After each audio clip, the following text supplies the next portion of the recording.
Bapak Bupati, saya doakan supaya menjadi gubernur.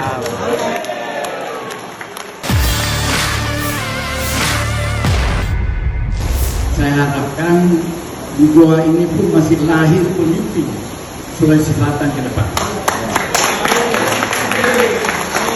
Dan itu saya terus terang hari ini ada Pak Desa, ada Pak Camat, lurah semuanya. Di hati saya ini saya sudah mengukur Bapak Bupati, saya doakan supaya menjadi gubernur. Karena saya ini anak muda, saya adalah orang yang sangat percaya anak muda, sehingga Pak Rektor ini Muhammad Aksa Mahmud, saya dengan anaknya beliau Suban seangkatan,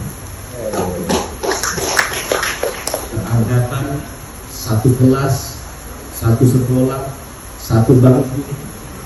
Jadi dulu di Herin Anwar itu, waktu beliau masih pelihara kanguru, saya masih main sama Suban waktu SD, kelas 6 SD di Natuna.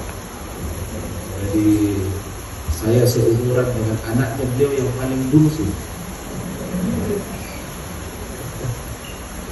Oleh karena itu kita kasih tepuk tangan dulu orang tua kita, Pak.